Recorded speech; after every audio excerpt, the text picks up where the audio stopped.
Thank you. Meeting is called to order. The first speaker is Sheila Dobbs.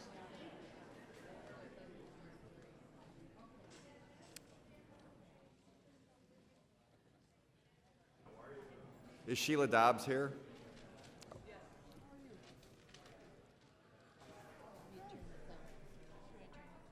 I don't know. Yes, go ahead. Sorry about that. I didn't expect the meeting to start for another 15 minutes. Okay. I was arrested on Friday unjustly for insisting that a City of Phoenix library security guard call the police, although him and a witness saw a man hold me against my will. Therefore, he should have been arrested for false imprisonment. He was not charged. On July 31st, there was an incident report of this ongoing threat. This incident should have been investigated as the library video system would have it caught on tape. Instead, I was arrested and charges were dismissed against me the following day. Yet my property, which is my purse, was still being held in the impound of Phoenix Police Department. Just today, it was released without my wallet. For some apparent reason, it is supposed to take 72 hours before they make the property available. The United States Constitution sets forth that no person shall be deprived of his or hers life, liberty, or property without due process of law.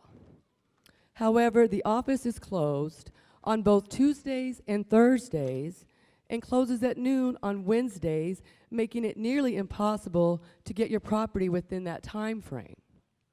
By holding my purse, they had my keychain, my cell phone, my Arizona ID, Social Security card, and Visa and cash. This is causing me a great hardship. They still continue to have my wallet with my identification.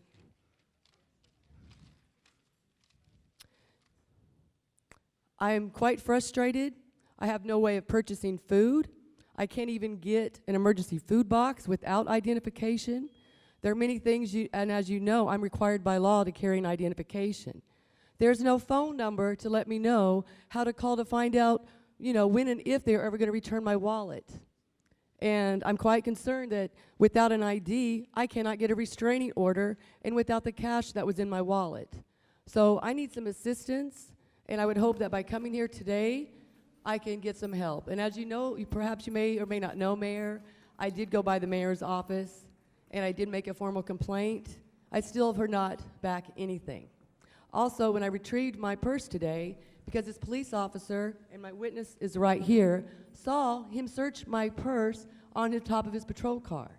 There was nothing in there illegal. I don't have a concern about him doing that. However, he had rearranged things in my purse, causing my cell phone to get wet, because I'm a single mom. I like to carry a washcloth in case of emergencies. In addition to that, paperwork in my purse is now damaged. I just received my property today. If I was arrested on Friday, dismissed on Saturday, why is it took until today to get some and not all of my property? Thank you very much, Ms. Dobbs. So I've asked City Manager to have someone right at this very meeting get with you and to try to provide some assistance on those difficult issues you're facing. Thank you for providing that testimony today. Thank you very much. Ms. Barker, Diane Barker, did you wish to provide testimony as part of citizen requests here today? Yes, Mayor. Welcome back, Mayor and City Council. Diane Barker. I'm a resident in District 7 and a citizen. And today, I just wanted to say that we have competition in the Arizona elections, and that's a good thing. The general election should be something that everybody should come out and vote and wait until Election Day. I was over at Maricopa Association of Governments and celebrating Election Day. I said we must forever keep that right of open, free polls and Election Day when all the issues are out. And anybody that can get themselves, even walk to the polls, that is something that is to be grateful for. Our society is based upon that liberty and freedom of speech. That's another thing I will defend, even though I don't agree with people all the time, but I will defend on what their right is to be said. And finally, I'd like to see the city council do more, when it comes to the public and resolving complaints so that we don't have to keep coming back and back. It is unfair that when a complaint comes in, and even if it is a bit litigious, that it's not considered as law firms are considered in the risk management, and they're resolved at that level, because going into court and making a 12B6 dismissal is not due process, and that is a lesson that the city needs to learn. When a retired attorney says to me from the city council, when I say, the city doesn't do due process, and he says, yes, I know, that's a wake-up call. Let's not put people in the ringer. The citizens don't deserve it, and it will come back to haunt us. Let's solve problems. Thank you. Thank you very much, Ms. Barker. Dan Janty?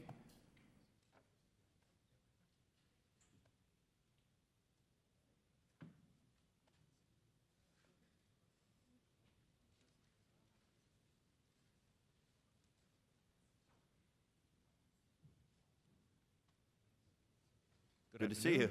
Nice to see you.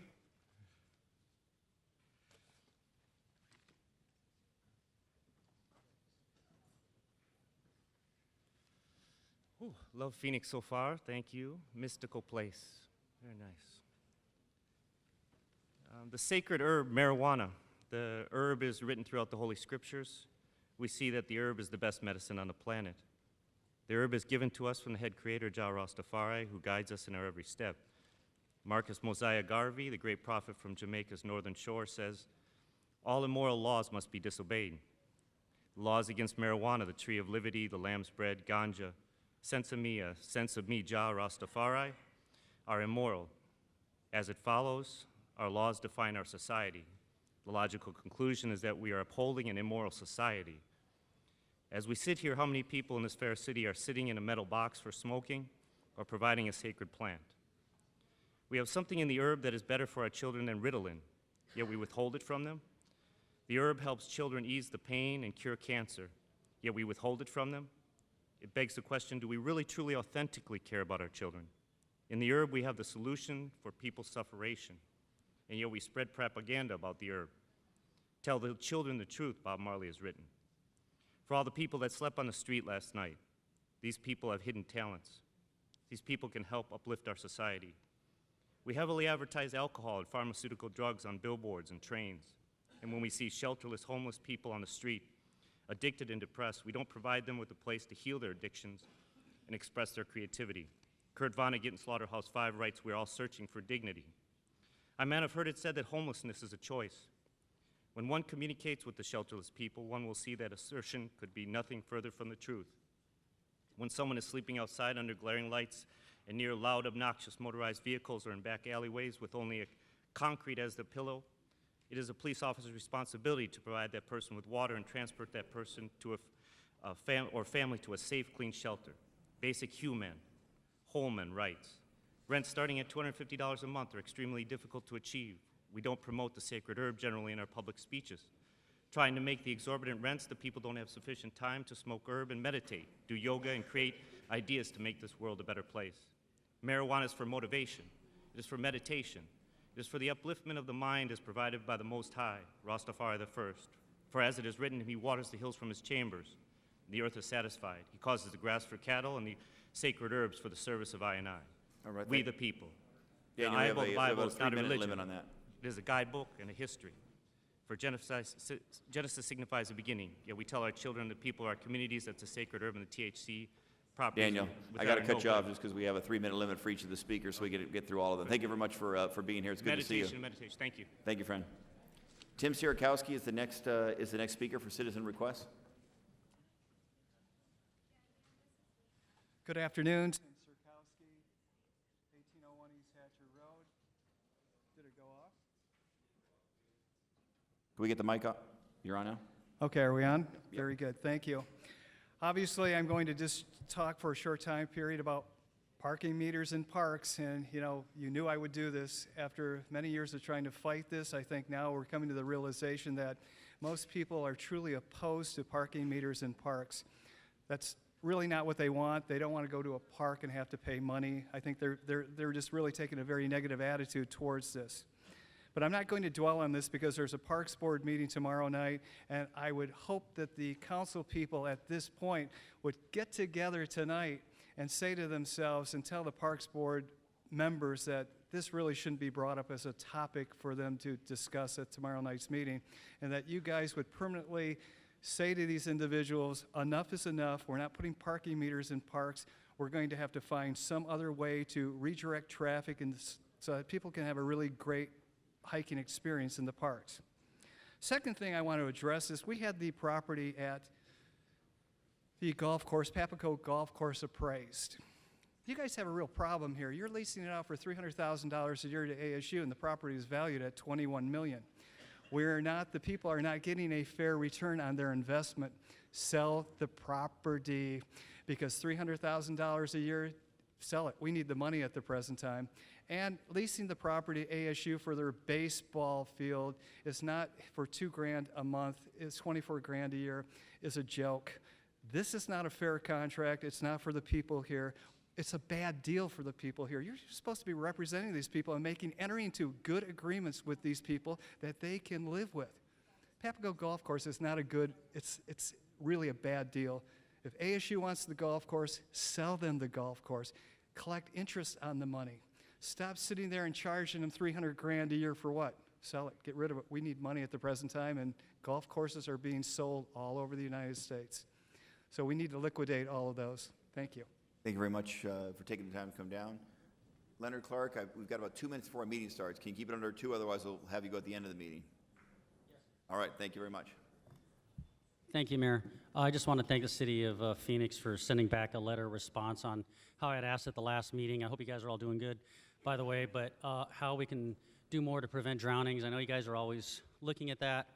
So I do want to thank you on that. I also want to thank you because I'm going to give you a hard time, I'm sure, in the future, probably in this meeting, but I just wanted to thank the mayor and all of the council members, I'm sure, for getting most of the veterans that are long-term homeless off of the streets of Phoenix. I think that it is a great thing as a veteran to know that the mayor and the council will work very hard on that.